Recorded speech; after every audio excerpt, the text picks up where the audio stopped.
मित्रांनो, आशा स्वयंसेविका या भरतीसाठी नियम व अटी व शर्ती काय असते, पात्रता काय असते आणि ज्यांचं 3 मुलं असेल ते सुद्धा या ठिकाणी अर्ज करू शकतात. कसे अर्ज करायचं, त्यांचं नियम व अटी व शर्ती काय असेल, 20 जुलै 2020 या ज्यानुसार आपल्याला त्या नियमामध्ये आपण बसत नसेल, 3 मुलं असेल आपल्याला, तरी सुद्धा आपल्याला कोणत्याही नियमानुसार आपण आशा स्वयंसेविका या पदासाठी अर्ज करू शकतो. तर हे सर्व सविस्तर डिटेल माहिती मी या व्हिडिओच्या माध्यमातून देणार आहे. ऑफलाईन ॲप्लिकेशन कसं फिलअप करायचं ऑलरेडी या चॅनलवरती मी व्हिडिओ अपलोड करून ठेवला आहे. तो व्हिडिओ बघा आणि ऑफलाईन ॲप्लिकेशन कुठून डाउनलोड करायचं, PDF कुठून डाउनलोड करायचं ती माहिती सुद्धा मी दिली आहे. तर व्हिडिओ शेवटपर्यंत पहा आणि पहिल्यांदा माझा व्हिडिओ बघत असाल तर चॅनलला सबस्क्राईब करून घ्या आणि बेल आयकॉन प्रेस करा. चला तर आपण व्हिडिओ सुरू करूया.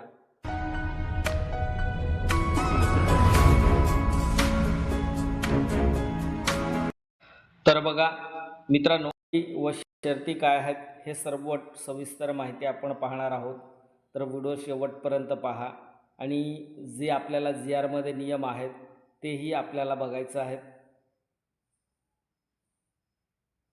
चॅनल सबस्क्राईब करायला पैसे लागत नाही मित्रांनो, फक्त चॅनल सबस्क्राईब आणि बेल आयकॉन प्रेस करा आणि पूर्ण माहिती बघा, व्हिडिओ स्किप न करता बघा. तर बघा, ही आता 2025 असं देण्यात आले, तर नियम अटी व शर्ती सारखेच असतात म्हणून मी या ठिकाणी हा पेज ओपन केला आहे. तर तुम्हाला आता ही सध्या भरती सुरू आहेत आशा वर्करची, तर आपल्याला नियम व अटी बघायचं आहे. बघा, पहिला आहे पूर्ण भरलेला अर्ज, माननीय अध्यक्ष तथा मुख्य कार्याधिकारी जिल्हा परिषद. आता या ठिकाणी जो आपला जिल्हा दिला असेल तो जिल्हा असेल, या नावाने राष्ट्रीय आरोग्य अभियान कार्यालय, कर्मचारी भवन परिसर, आकाशवाणी या ठिकाणी हे आपल्याला पोस्टाने पाठवण्यासाठी ॲड्रेस दिला आहे. तर आपल्या जिल्ह्यामध्ये आपला त्या ठिकाणी ॲड्रेस दिला असेल. दुसरा हा अर्ज सादर करण्याच्या तारीख देण्यात आली असेल, कारण जाहिरात आल्यानंतर 7 दिवसाच्या आत आपल्याला ॲप्लिकेशन अप्लाय करावं लागतं. तिसरा आहे पात्र अपात्र यादी, जिल्हा आरोग्य अधिकारी जिल्हा परिषद अकोला. तर या ठिकाणी धुळे जिल्ह्याचा भरती सध्या सुरू आहे. तर धुळे येथे नोटीस बोर्डवरती तसेच जिल्हा परिषद संकेतस्थळावर प्रकाशित केल्या जाईल. याबाबत उमेदवारांनी स्वतंत्रपणे कळवले जाणार नाही. नोटीस बोर्डवरती आपल्याला सर्व काही माहिती आपली मेरिट असेल. ज्या उमेदवारांचा आक्षेप सादर करायचे आहेत ते दिनांकसुद्धा देण्यात आला असेल. अंतिम पात्रता अपात्रता यादीसुद्धा नोटीस बोर्डवरती बघायला मिळणार आहेत. उमेदवार गुणाक्रमे बघा, या ठिकाणी हा महत्त्वाचा मुद्दा आहे. 1.5 या प्रमाणात मुलाखतीकरिता बोलवण्यात येईल. तर आशा स्वयंसेविका भरतीसाठी आपल्याला गुणाक्रमे 1.5 याप्रमाणे मुलाखतीकरिता बोलवण्यात येणार आहेत. तर आपल्याला 5मधून 1 या ठिकाणी सिलेक्शन, एकाच 5 असं देण्यात आलं आहे. तर एक 5 बोलवतील तर एक निवड होईल. त्या ठिकाणी मुलाखत दिनांकाबाबत पात्र उमेदवारांना स्वतंत्रपणे कळवण्यात येईल. भरती प्रक्रिया, मुलाखत रद्द करणे, अंशात बदल करणे किंवा पदाच्या संख्येत वाढ, घट किंवा बदल करण्याचे अधिकार तसे प्रक्रिया संदर्भातील संपूर्ण निर्णय हे निवड समितीचे स्वतःकडे राखून ठेवले असतात.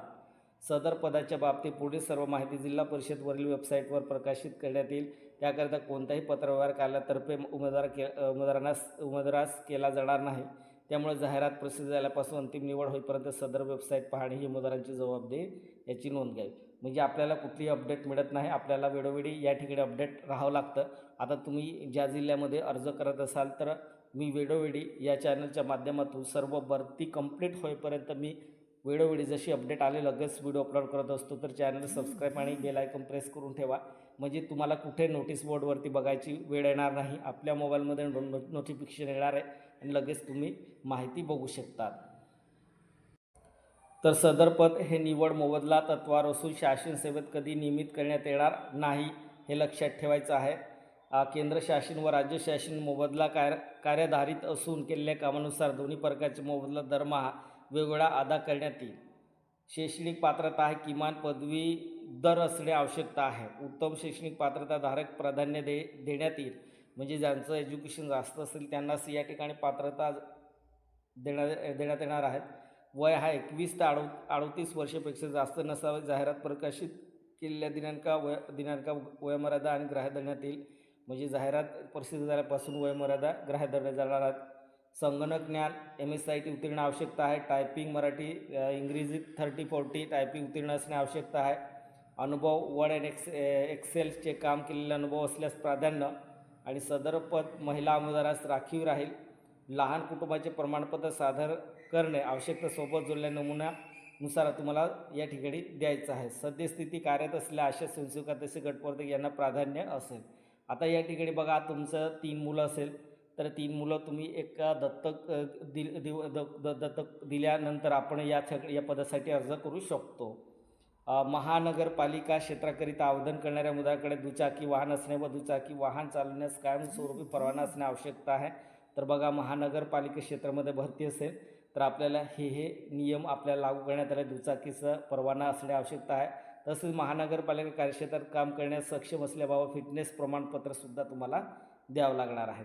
आता आवश्यक कागदपत्र या ठिकाणी पुन्हा आपल्याला बघायचं. बघा, शैक्षणिक अर्हतेचे कागदपत्र, पूर्ण वर्षाची गुणपत्रिका आणि 10वी व त्या पुढील अर्हता आपल्याला या ठिकाणी जोडायचं आहे. जन्मतारखेचा पुरावा म्हणून जन्माचा दाखला किंवा 10वीचं बोर्ड सर्टिफिकेट, शाळा किंवा महाविद्यालय सोडल्यास दाखला यापैकी एक जोडायचं आहे. तिसरं, संगणक प्रशिक्षण, MSIT प्रमाणपत्र, गुणपत्रिका आणि 4 नंबर, अलीकडच्या काळातील रंगीत पासपोर्ट फोटो अर्जात चिटकवले असावेत.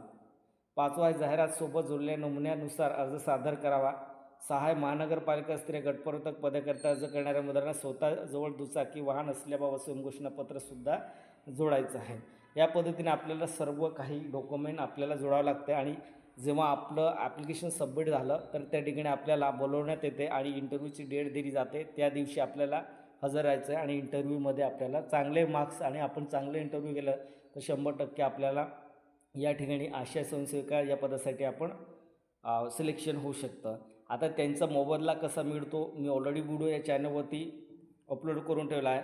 कोणत्या कामाला किती पैसे मिळतात आणि कशा पद्धतीने, तर आपल्याला मंथली इन्कम किती येऊ शकतो, तर 15,000 प्लस आपल्याला त्या ठिकाणी आपला मोबदला मिळू शकतो. तर त्या पद्धतीने मी सर्व माहिती मागच्या व्हिडिओमध्ये सर्व काही दिले आहेत. तो व्हिडिओसुद्धा तुम्ही बघू शकता. चॅनल सबस्क्राईब आणि बेल आयकॉन प्रेस करून, म्हणजे हे केल्यानंतर तुम्हाला समोरच तो व्हिडिओ येणार आहे आणि तो व्हिडिओ तुम्ही बघू शकणार. तर या पद्धतीने ही आशा स्वयंसेविका भरती सुरू आहेत. प्रत्येक जिल्ह्याची, तालुक्याची जाहिरात आली की लगेच मी व्हिडिओ अपलोड करेल आणि तुम्हाला अपडेट मिळेल. म्हणजे तुमच्या जिल्ह्यामध्ये जर जाहिरात आली, तुम्हाला माहीत पडलं नसेल तर व्हिडिओच्या माध्यमातून, नोटिफिकेशनच्या माध्यमातून तुम्हाला सर्व माहिती मिळेल. धन्यवाद.